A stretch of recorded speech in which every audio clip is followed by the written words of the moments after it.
सुमित्रा जी की बहू रवीना जब से शादी करके आई तब से ही घर का माहौल बदलने लगा। वो कभी घर के काम में सुमित्रा जी का हाथ नहीं बटाती। अगर कभी सुमित्रा जी उसे चाय बनाने के लिए भी कह देती तो तुरंत जवाब देती, मम्मी जी मैं कोई नौकरानी नहीं, चाय पीनी है तो आप बना लीजिए, मुझे और भी काम होते हैं। शुरू शुरू में तो सुमित्रा जी ने सोचा कि नई बहू है, समय लगेगा, लेकिन ये आदत धीरे धीरे बढ़ती चली गई। सुमित्रा जी का बेटा रोहित, जो अपनी पत्नी से बेहद मोहब्बत करता था, अक्सर माँ की बजाय पत्नी का ही पक्ष लेने लगा। तभी मौका देखकर एक दिन रवीना ने कहा, सुनिए जी, अब पुराना रिवाज नहीं चलेगा कि सास घर का खर्चा चलाए। मैं पढ़ी लिखी हूँ, अकाउंटिंग जानती हूँ, इसलिए घर के पैसों पर पूरा हक मेरा रहेगा। अगर मैं खर्चा संभालूंगी तो हम पैसे बचा पाएंगे। मम्मी जी तो पुराने ढंग से सब बर्बाद कर देती है। तो रोहित को भी उसकी बात ठीक लगी और धीरे धीरे घर की चाबियां और पैसों का हिसाब उसने रवीना के हाथ में दे दिया। सुमित्रा जी के लिए यह गहरी चोट थी। जीवन भर उन्होंने घर का खर्चा चलाया था, पर अब उन्हें हर छोटी चीज़ के लिए बहू से पैसे मांगने पड़ रहे थे। रवीना का व्यवहार धीरे धीरे और कठोर होता जा रहा था। वो सुमित्रा जी को हमेशा ताने मारती, आप तो अनपढ़ हैं, आपको क्या समझ पैसों की कीमत का, सारा दिन बस पूजा पाठ करती रहती हैं। ये बातें सुमित्रा जी के दिल को चीर जाती, लेकिन वो चुप रहती, क्योंकि उन्हें डर था कि अगर उन्होंने कुछ कहा तो बेटा भी उनसे दूर हो जाएगा। समय बीतता गया। रवीना का रवैया अब केवल पैसों तक सीमित नहीं रहा, उसने पूरे घर पर अपनी पकड़ मजबूत कर ली। एक दिन सुमित्रा जी ने बहू से कुछ पैसे मांगे। बहू, मुझे या तो तुम पैसे दे दो या फिर चप्पल ला दो, मेरी चप्पल टूट गई हैं। यह सुनते ही रवीना गुस्से से बोली, माँ जी, पैसे पेड़ पर नहीं उगते, बहुत मेहनत करनी पड़ती है, और वैसे भी आपको घर से बाहर तो कहीं जाना नहीं, इसलिए उन्हीं चप्पलों में कील ठोक लीजिए। बहू की बातें सुनकर सुमित्रा जी चुप हो गई। शाम को जब उनका बेटा रोहित दुकान से घर आया तो रवीना ने कहा, देखिए जी, आपकी माँ को बिल्कुल भी घर की चिंता नहीं है, हर रोज़ बस पैसे मांगती रहती हैं। ये सुनकर रोहित भी माँ पर झल्ला पड़ा। माँ, अब आप अपने पुराने शौक छोड़ दीजिए, रवीना सही कहती है, घर चलाना अब उसके तरीके से होगा।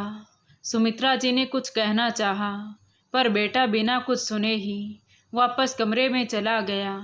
सुमित्रा जी का छोटा बेटा सुमित कॉलेज में पढ़ रहा था। वो सब देखता तो दुखी हो जाता।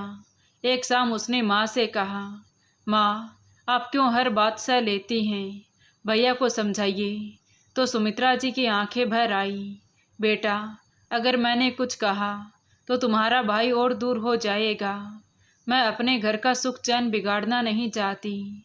सुमित चुप रह जाता, लेकिन उसके मन में भाभी के प्रति गुस्सा बढ़ने लगा। मोहल्ले में धीरे धीरे बातें फैलने लगी। औरतें आपस में कहती, सुमित्रा जी की बहू तो बड़ी ही अकड़ू है, सास को तो कुछ समझती नहीं, लेकिन वो सब सामने से कुछ नहीं कहती। दिन प्रतिदिन ये सब बढ़ता गया, लेकिन सुमित्रा जी ने सहना शुरू कर दिया।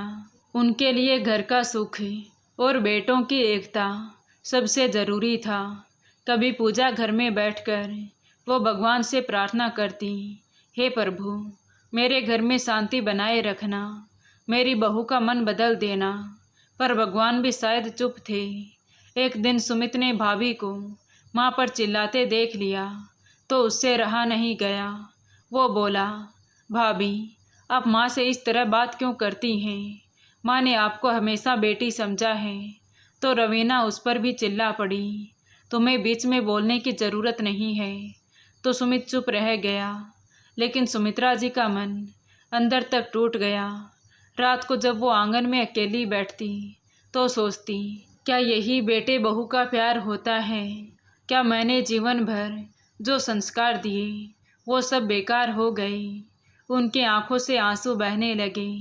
अब सुमित्रा जी अपमान और मानसिक बोझ से बीमार पड़ने लगी। उनका खाना पीना कम हो गया, चेहरा पीला पड़ने लगा। डॉक्टर ने कहा इनको चिंता और तनाव बहुत है, ध्यान रखना होगा। रवीना ने यह सुनकर ताना मारा, बीमारी का बहाना है ताकि सब बैठे बिठाए मिले। यह सुनकर सुमित्रा जी की आत्मा रो पड़ी। उन्होंने सोचा, क्या मैं ही गलत हूँ? क्या सचमुच मैं सबको बोझ लग रही हूँ? इसी बीच सुमित जो पढ़ाई के बहाने शहर चला गया था, छुट्टी में घर लौटा तो उसने माँ को बीमार देखा और घबरा गया। माँ, आप इतनी कमज़ोर कैसे हो गई? तो माँ ने मुस्कुराकर कहा, कुछ नहीं बेटा, बस उम्र हो रही है। लेकिन पड़ोस की एक बूढ़ी औरत ने सुमित को बताया, बेटा, तुम्हारी माँ को तुम्हारी भाभी बहुत तंग करती है, अब तो वो हाथ भी उठाने लगी है। ये सुनकर सुमित का खून खौल उठा। उसने तय किया कि अब वो चुप नहीं बैठेगा। उसी दिन शाम को सुमित्रा जी पूजा कर रही थी। गलती से उनसे दिया जरा सा उलट गया और तेल फर्श पर गिर गया। जब रवीना ने यह देखा तो गुस्से से चिल्लाई, आप घर चलाकर ही छोड़ोगी क्या? उसने जोर से सास को धक्का दिया तो सुमित्रा जी फर्श पर गिर पड़ी। यह देखकर सुमित दौड़ा और माँ को उठाया। उसकी आंखों में गुस्से की आग बरस रही थी। भाभी, अब बहुत हो गया। अगर आपने फिर से माँ को हाथ लगाया तो पुलिस में शिकायत करूँगा। रवीना ने भी तय कर लिया कि वो इस लड़के को घर से निकालकर ही दम लेगी। उस रात के बाद से सुमित हर वक्त माँ के साथ रहता। उसने साफ कह दिया, माँ, अब आप अकेली नहीं हैं। भाभी चाहे कुछ भी कहे, मैं आपके साथ खड़ा हूँ। रवीना को ये बिल्कुल बर्दाश्त नहीं था कि उसका देवर उस घर में रहे, क्योंकि उसे लगता था कि सुमित घर में रहते रहते उसकी ताकत को चुनौती देगा। रोहित जब दुकान से लौटकर घर आया तो रवीना उसे भड़काने लगी कि आपकी माँ और भाई दोनों मिलकर मुझे घर से निकालना चाहते हैं। रोहित जो पहले से ही पत्नी के मोह में डूबा था, धीरे धीरे माँ और भाई से और दूर होने लगा। और उसी रात उसने सुमित से कहा कि तुम्हें भाभी से इस तरह बहस करने की ज़रूरत नहीं है। अगर उन्हें कुछ पसंद नहीं तो मान लिया करो। सुमित भड़क गया, भैया, आप आंखें खोलकर देखिए, भाभी माँ को पीटती है और आप कहते हैं कि मान लिया करो। रोहित ने गुस्से में कहा, बस मैं अपनी पत्नी पर हाथ उठाने या उसकी इज्जत खराब करने की इजाज़त किसी को नहीं दूंगा, चाहे वो मेरा भाई ही क्यों ना हो। धीरे धीरे ये खबर मोहल्ले में फैलने लगी। कुछ लोग कहते, बहू तो घर की इज्जत बिगाड़ रही है, तो कुछ कहते, आजकल की पीढ़ी अलग है, शायद सास ही उसे परेशान करती हो। अब लोग घर के बाहर खड़े होकर कानाफूसी करने लगे। सुमित्रा जी के लिए ये बहुत शर्मिंदगी की बात थी, लेकिन वो इतना कमज़ोर हो चुकी थी कि कुछ कह नहीं पाती। रवीना ने सोचा, अगर मैंने सुमित को यहाँ से हटाया नहीं तो मेरा राज खत्म हो जाएगा। उसने एक नई योजना बनाई और उन दोनों माँ बेटे को धमकी देते हुए बोली, अगर आपने मेरी बात नहीं सुनी तो मैं महिला हेल्पलाइन में शिकायत कर दूंगी और कह दूंगी कि तुम लोग मुझे दहेज के लिए प्रताड़ित करते हो। यह सुनकर सुमित दंग रह गया। क्या? उल्टा चोर कोतवाल को डांटे, आप हमें सताती हैं और अब हम पर आरोप लगाएंगी। तभी रवीना ने ठंडे स्वर में कहा, सच या झूठ की परवाह कौन करता है? पुलिस आएगी तो बदनामी तुम्हारी होगी, मेरी नहीं। ये सुनकर सुमित्रा जी के पैरों तले जमीन खिसक गई। हे भगवान, ये कैसा समय दिखा रहे हो जहाँ सच्चा ही दोषी ठहराया जाएगा। सुमित अक्सर माँ से कहता, माँ, मैं कसम खाता हूँ भाभी की ये साजिश नाकाम करूँगा।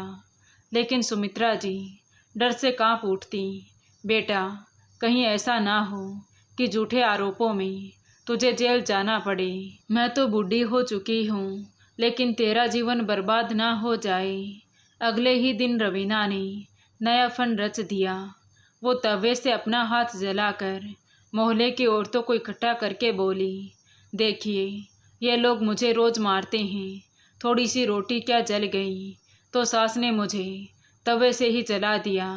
मुझसे नौकरानी की तरह काम कराते हैं, मुझे खाने तक को नहीं देते। ये सुनकर औरतें हैरान रह गई। ये तो सचमुच अत्याचार है, हमें पंचायत बुलानी पड़ेगी। इस तरह रवीना ने अपनी चालाकी से मोहल्ले के लोगों को भी अपने पक्ष में करना शुरू कर दिया। मोहल्ले के बुजुर्ग लोग बोले, सुमित्रा जी, अब ये मामला घर तक सीमित नहीं रहा, मोहल्ले की इज्जत का सवाल है, हमें बैठकर फैसला करना ही पड़ेगा। अगले ही दिन पंचायत तय हो गई। पूरा मोहल्ला इकट्ठा हो गया कि आखिर सुमित्रा जी के घर में हो क्या रहा है। एक तरफ सुमित्रा जी और उनका छोटा बेटा सुमित बैठे थे, तो दूसरी तरफ रोहित और उसकी पत्नी रवीना। तभी पंचायत के मुखिया ने कहा, देखो भाई, ये मामला परिवार का है, लेकिन मोहल्ले की इज्जत से भी जुड़ा है, अब सच सच बताना। तो रवीना ने आंसू बहाते हुए बोलना शुरू किया कि मैं इस घर की बहू हूँ, लेकिन मुझे यहाँ कभी बेटी का दर्जा नहीं मिला। सास और देवर दोनों मिलकर मुझे हर वक्त ताने देते हैं। ये देखो, थोड़ी सी रोटी जलने पर सास ने मेरा हाथ जला दिया। रवीना हाथ आगे करते हुए बोली और इतना कहकर घड़ियाली आंसू बहाने लगी। उसके आवाज़ में ऐसा दर्द था कि कई औरतें सिसकने लगीं। तभी रोहित भी रोती सूरत बनाकर बोला, हाँ, मेरी पत्नी सच कह रही है, माँ और भाई हमेशा उसे सताते हैं। सुमित से रहा नहीं गया, वो खड़ा हुआ और ऊंची आवाज़ में बोला, ये सच्चाई बिल्कुल उल्टी है। भाभी ने मेरी माँ को इतना सताया है कि उनकी तबीयत बिगड़ गई है, उन्हें धक्का दिया। अगर आप चाहें तो मोहल्ले की काकी जी से पूछ सकते हैं, उन्होंने सब देखा है। ये सुनकर लोगों की निगाहें कावेरी जी की ओर मुड़ गई। कावेरी काकी, जो बगल के मकान में ही रहती थी, वो बोली, हाँ भाई, मैंने अपनी आंखों से देखा था। उस दिन बहू ने दिया गिरने पर सास को जोर से धक्का दिया था। बेचारी गिर पड़ी और सर से थोड़ा खून भी निकल आया था। माहौल अचानक बदल गया। लोगों ने रवीना की ओर संदेह भरी नज़र से देखना शुरू कर दिया। अब तक चुपचाप सह रही सुमित्रा जी भी बोल उठी। उनकी आंखों से आंसू बह निकले। मैंने कभी इस घर की बहू को बेटी से कम नहीं समझा, लेकिन इसने मेरे बुजुर्ग होने का फ़ायदा उठाया, मेरे हाथ से पैसे छीन लिए, मेरा सुख चैन छीन लिया। मैंने सब सहा क्योंकि मैं घर का नाम खराब नहीं करना चाहती थी, लेकिन अब जब मेरी इज्जत मिट्टी में मिल रही है तो सच बताना भी ज़रूरी है। उनकी दर्द भरी आवाज़ ने पंचायत को हिला दिया। पंचायत के एक बुजुर्ग ने कहा, बहू, तुम्हारे खिलाफ गवाह भी हैं और माँ की हालत भी सब देख रहे हैं। अगर तुम सचमुच निर्दोष हो तो अपने किए का सबूत दो। यह सुनकर रवीना हड़बड़ा गई। उसने तुरंत कहा, ये सब मिलकर मुझे फंसा रहे हैं क्योंकि मैं घर की चाबियां संभालती हूँ। लेकिन अब लोग उसके शब्दों पर विश्वास नहीं कर रहे थे। अब तक जो रोहित आंख मूंदकर पत्नी का साथ दे रहा था, वो भी थोड़ा विचलित हुआ। उसने सोचा, अगर पड़ोस की काकी जी भी यही कह रही है तो शायद कहीं ना कहीं ये सच्चाई है। उसने पत्नी की ओर देखा, पर रवीना की आंखों में घबराहट देखकर उसका विश्वास डगमगा गया। पंचायत ने फिलहाल ये तय किया कि बहू अगर सचमुच घर को जोड़ना चाहती है तो वो सास से माफ़ी मांगे, और अगर फिर ऐसी हरकत हुई तो मामला थाने तक जाएगा। रवीना ने अनमने ढंग से सर झुका लिया। उसने जबान से तो कुछ नहीं कहा, लेकिन मन ही मन कसम खा ली कि ये पंचायत मुझे नीचा दिखा सकती है, लेकिन मैं हार मानने वाली नहीं हूँ।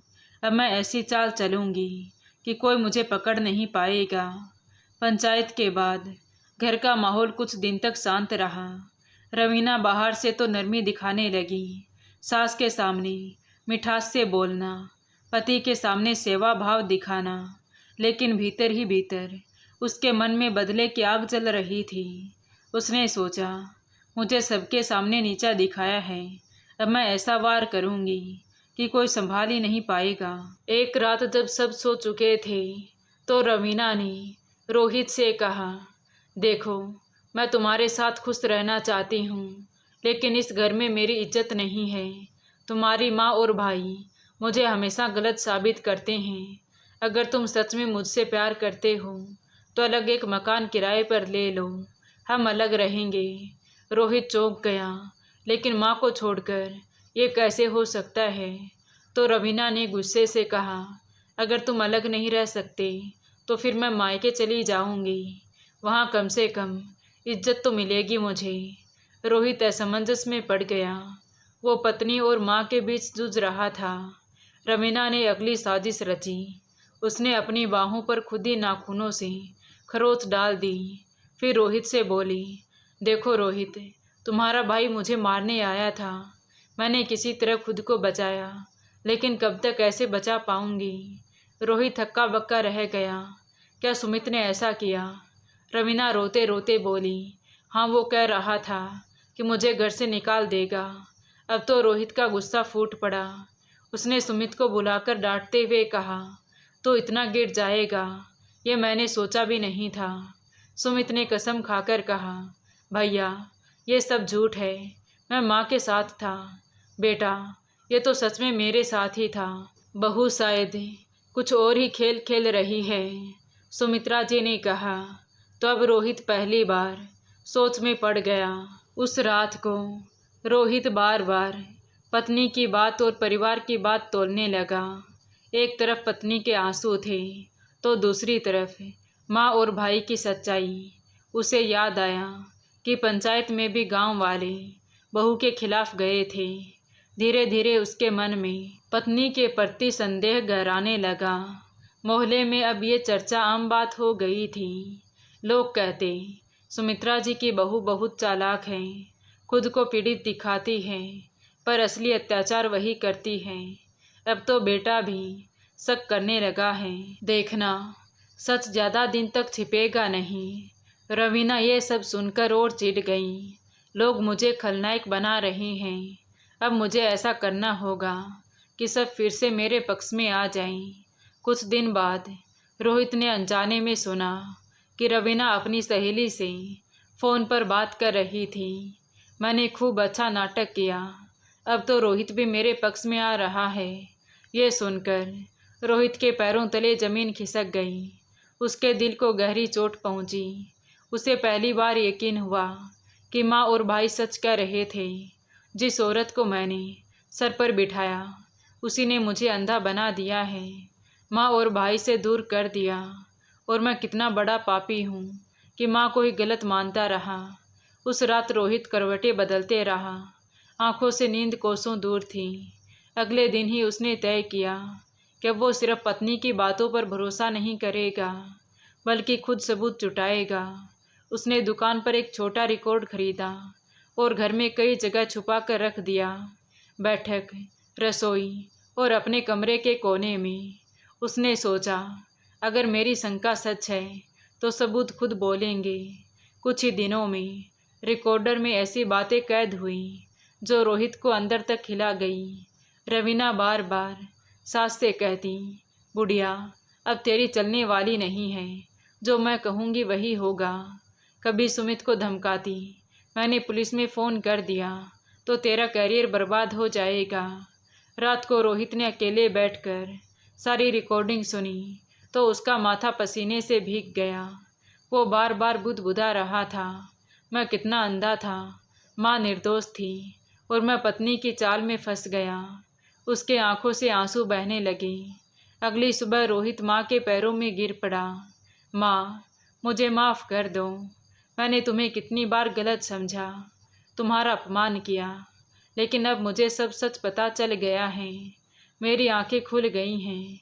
तो सुमित्रा जी ने कुछ नहीं कहा, बस आंखें भर आई। उन्होंने मन ही मन सोचा कि शुक्र है भगवान का, देर से ही सही तुम्हारी आंखें तो खुल गई हैं। रोहित ने ठान लिया कि वो अब अपनी पत्नी का असली चेहरा सबके सामने लाएगा। उसने मोहल्ले के बुजुर्गों से कहा, आप सबको दोबारा पंचायत करनी होगी। इस बार मैं सच के सबूत दूंगा। सब लोग तैयार हो गए। पंचायत वाले दिन चौपाल पर भीड़ जमा हो गई। रवीना फिर से आंसू बहाकर बोली, सास ने मेरा जीना हराम कर रखा है। लेकिन इस बार रोहित ने जेब से रिकॉर्डर निकाल कर चला दिया। रिकॉर्डर से रवीना की तेज आवाज़ गूंज रही थी, बुढ़िया तेरी चलने वाली नहीं है, मैं ही सबको नचाती हूँ। पुलिस में झूठ बोलकर सबको फंसा दूंगी। पंचायत में सन्नाटा छा गया। लोग हैरान रह गए। औरतें आपस में कहने लगीं, हाय राम, ये तो असली अत्याचार निकली। तभी पंचायत के मुखिया ने कड़क आवाज़ में कहा, किसी को कुछ कहने की ज़रूरत नहीं है, सच सबके सामने है। बहू ने इस घर की मर्यादा तोड़ी है। अगर इसे यहाँ रहना है तो इसे अपनी सास से माफ़ी मांगनी होगी। रवीना मजबूरी में झुक गई। उसे लगने लगा कि उसकी चालाकी अब नहीं चलने वाली। उसने सबके सामने हाथ जोड़कर कहा, मैं अपनी गलती मानती हूँ। लेकिन अब भी उसके चेहरे पर पछतावे से ज़्यादा गुस्सा झलक रहा था। उसने सबके सामने हाथ जोड़कर माफ़ी तो मांग ली, लेकिन उसका दिल अब भी बदले की आग में जल रहा था। वो मन ही मन सोच रही थी, ये लोग मुझे हरा नहीं सकते। मैं मौका देखकर फिर से सबको अपने बस में कर लूँगी। लेकिन इस बार रोहित का मन बदल चुका था। उसने ठान लिया था कि वो अभी माँ के खिलाफ पत्नी के झूठ पर विश्वास नहीं करेगा। उसने रोहित को कुछ कहना चाहा, लेकिन रोहित ने साफ कह दिया कि या तो तुम सुधर कर इस घर को सम्मान दोगी या फिर तुम इस घर से जा सकती हो। अपनी माँ को दुख देने वाली पत्नी को मैं कभी स्वीकार नहीं कर सकता। रवीना चौंक गई। आज पहली बार उसे महसूस हुआ कि उसका पति अब उसकी चाल में नहीं फंसने वाला। अब धीरे धीरे उसका व्यवहार सुधरने लगा। तो सुमित्रा जी ने भगवान के सामने दीपक जलाकर कहा, हे प्रभु, आखिर आपने मेरी बहू को सुधार ही दिया।